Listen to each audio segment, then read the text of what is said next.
programa Vozes dos Biomas trata nesta entrevista 193 do panorama dos biomas no contexto do atual Código Florestal e das mudanças climáticas.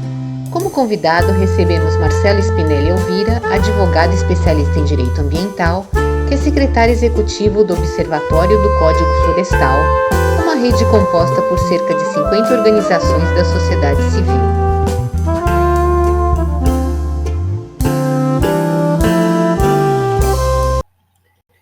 Marcelo, obrigada pela participação no programa Vozes dos Biomas. Gostaria que você contasse para a gente qual a análise atual, do Observatório do Código Florestal sobre a situação dos biomas.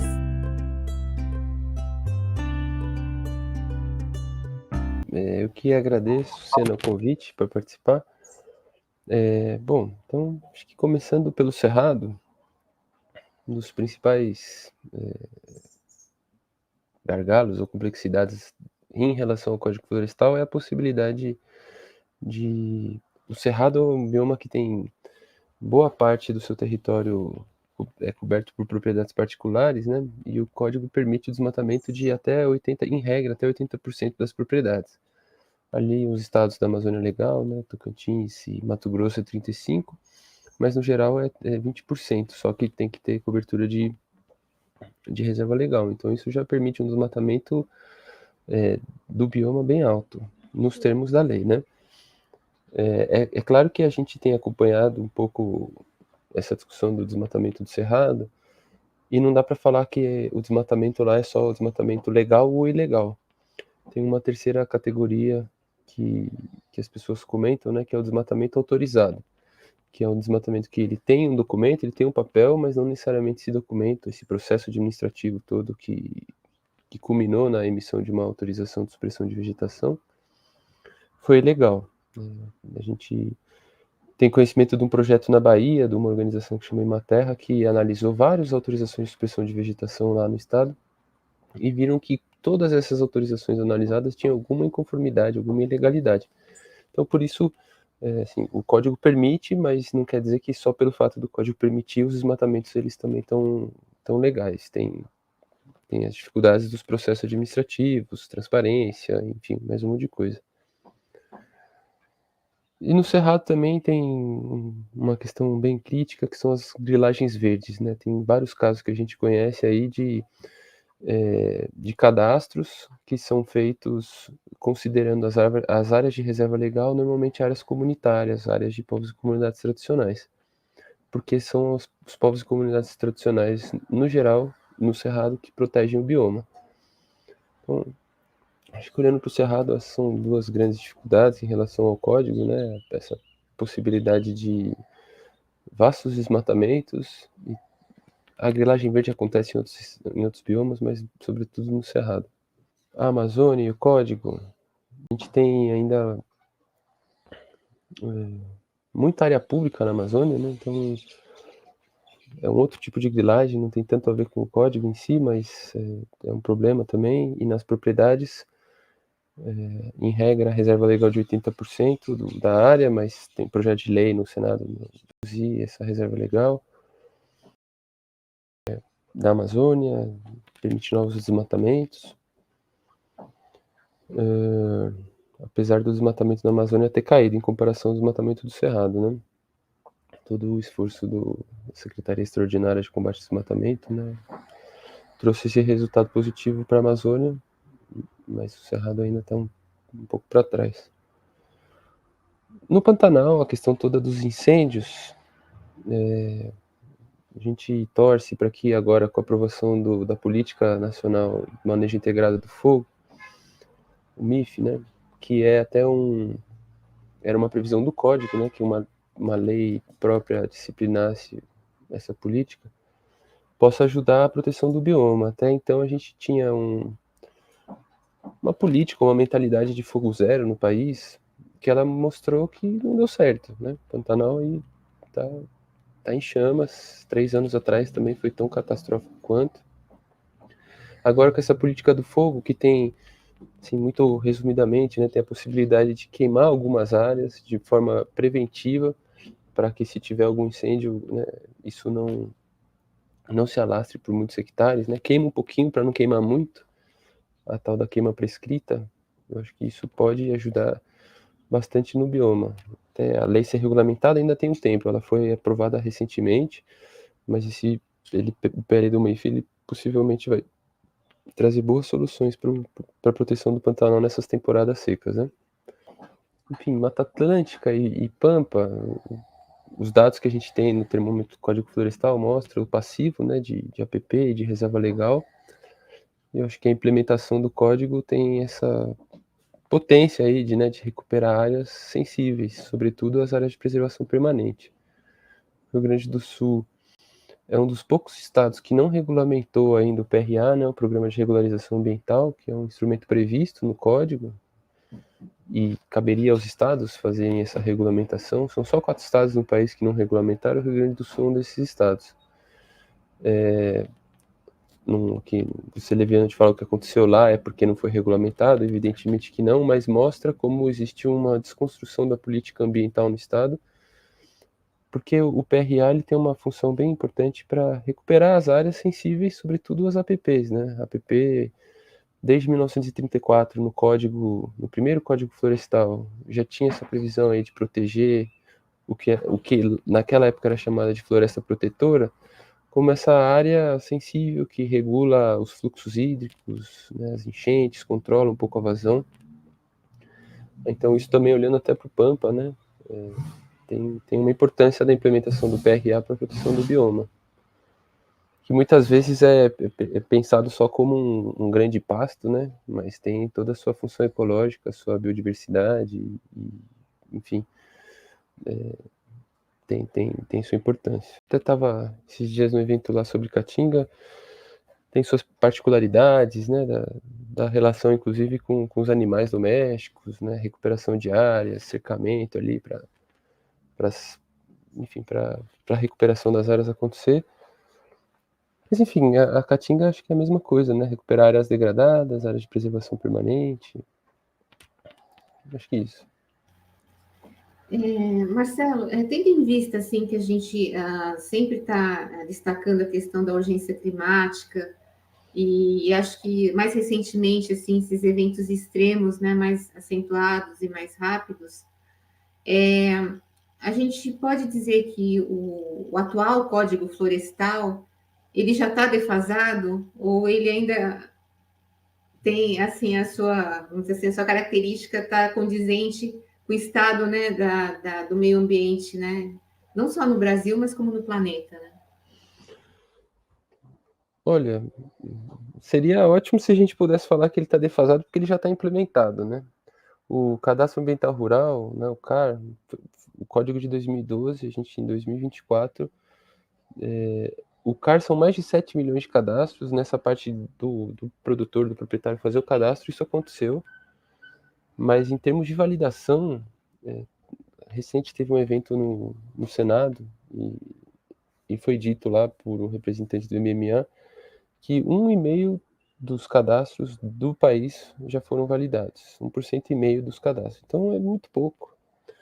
Ele mostrou também a evolução dos últimos 2, 3 anos e mostrou que, de fato, no ano passado teve um crescimento em relação ao que era antes, mas mesmo assim ainda é muito pouco.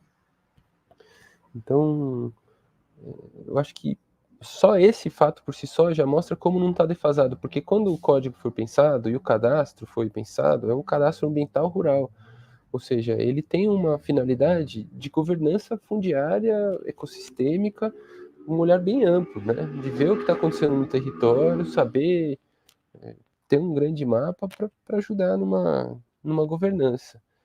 O CAR é uma primeira etapa do Código Florestal. Primeiro você tem o raio-x ali do que é o país, do que são, né, as propriedades, o que é o território mesmo, para depois pensar as políticas e pensar áreas sensíveis, áreas prioritárias, corredores, enfim, aí pensar de fato um olhar mais amplo sobre o território.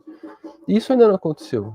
Então, eu acho que isso já mostra como não está defasado e como é necessário a gente saber onde estão as nascentes, onde tem os passivos, onde são as áreas que têm que ser recuperadas, onde são as áreas com um relevante interesse ecológico, né? Não como uma área de unidade de conservação, mas, enfim, áreas prioritárias para conservação.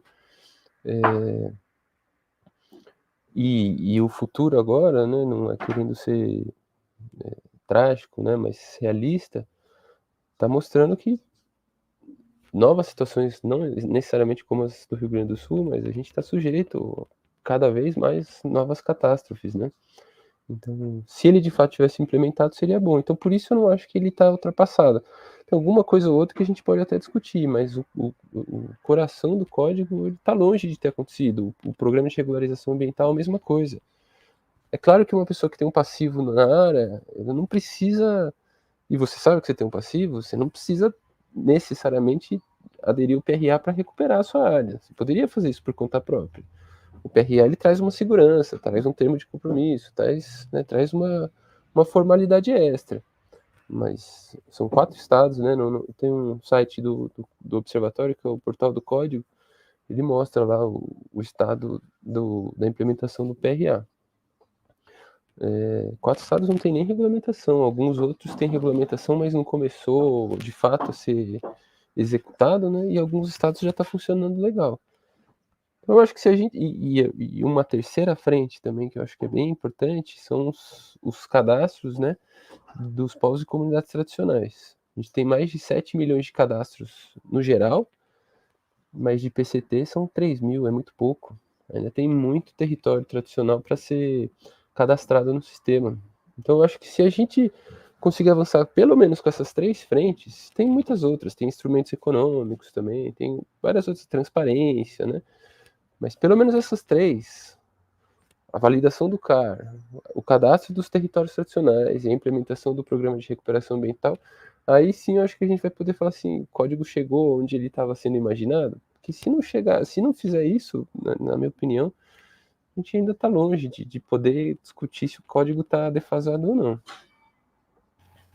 Tendo em vista do que você falou agora, o que a gente pode dizer então? É porque é uma questão de governança, né? Como você até citou, né, ao longo da sua fala. Quais são, vamos dizer assim, as recomendações, né, que o observatório tem no tocante a fazer com que isso seja implementado, então? Legal. Eu acho que um ponto principal para mim é entender que a gente está numa discussão que ela infelizmente ainda é muito política, né? Tem um negacionismo muito forte ainda de questionar mudanças climáticas e de entender que a implementação do código é de fato uma forma de adaptação e mitigação também.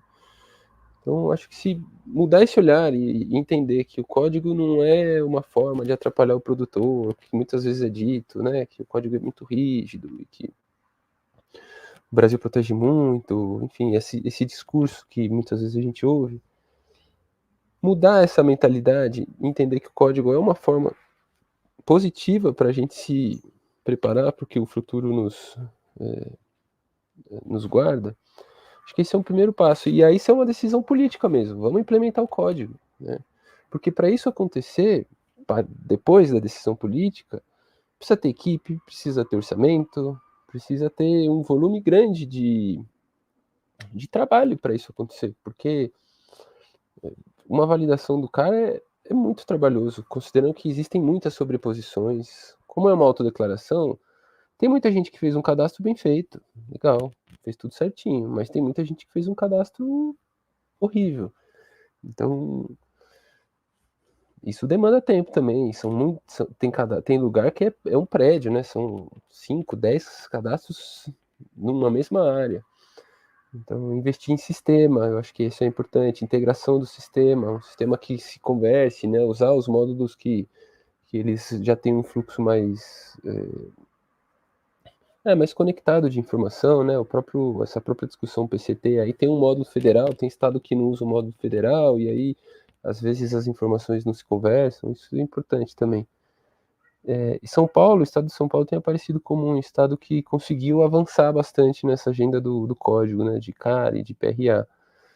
E o que São Paulo fez foi investir muito, né? Foi criada equipe, foi, sabe, adquirido equipamento, tem um olhar mais estruturante mesmo de como isso deve ser feito. A gente entende que não tem saída, a não ser, ou pelo menos, né, um primeiro passo disso, né, depois da decisão política, é estruturar os órgãos, né, secretarias estaduais, enfim, para que tenham condições de dar vazão para esse trabalho.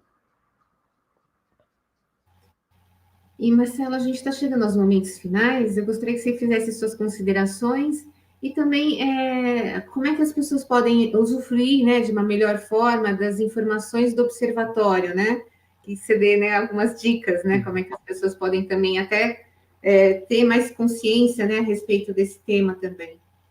Legal, agradeço. Bom, acho que como uma consideração importante é entender o código de fato como uma medida de adaptação, a implementação do código como essa preparação nossa para o que a ciência está mostrando já há muitos anos, né, das mudanças climáticas, as catástrofes que virão, e, e a implementação do código ela passa por uma atualização da forma como a gente se relaciona com a natureza, né? A natureza não é só um espaço que é um objeto que a gente domina e faz o que a gente bem entende, né? É uma visão um pouco mais ampla, mas essa mudança da perspectiva de entender a natureza também enquanto sujeito, e que a gente tem que recuperar, porque tem que recuperar, ponto, porque tem função ecológica que é fundamental para o equilíbrio, né, daqueles ecossistemas, daqueles espaços. Acho que isso é importante, esse compromisso ético-político, né, de que não vamos fazer só porque tem os ambientalistas que fazem barulho, não, porque precisamos fazer, né. Acho que isso uma definição importante. Aí sobre o observatório, acho que um primeiro ponto interessante são as nossas redes sociais. A gente publica bastante coisa no Instagram, então seguir as nossas redes, né? A gente sempre está postando informações sobre o que está acontecendo, o projeto de lei que está para ser votado, o evento que está acontecendo, enfim, algumas informações aí que ajudam as pessoas a terem mais noção, porque o código é uma lei muito grande e são muitas frentes diferentes, né? Aí às vezes fica muito difícil entender o que está sendo discutido, e acompanhar as redes pode ser uma boa forma. E deixar 2 sites como recomendação: o Portal do Código, tem bastante informação sobre os programas de regularização ambiental, dá uma decupada assim no código, né? E o Termômetro Florestal também, que é uma iniciativa do observatório, que mostra dados sobre os cadastros. E uma plataforma grande, dá para fazer várias simulações, entender onde tem área com passivo, entender, enfim, quantos cadastros tem. São muitos dados, né? Nessa era de dados aí tem um prato cheio para quem gosta disso. Bom, Marcelo, obrigada pela participação, né? E no futuro aí espero que a gente consiga falar assim que esse percentual aumentou consideravelmente, né? E que as restaurações, né, tenham ocorrido de fato, né? Tanto em reservas legais, né? A gente ter as áreas de proteção também, e que também seja algo assim que seja ampliado para a questão da educação socioambiental, que as pessoas, né, comecem a colocar isso, né, de uma forma para a população brasileira, né, não só os acadêmicos, né, os governantes, mas a sociedade como um todo, né. Muito obrigada. Eu que agradeço a oportunidade e conta comigo no que precisar.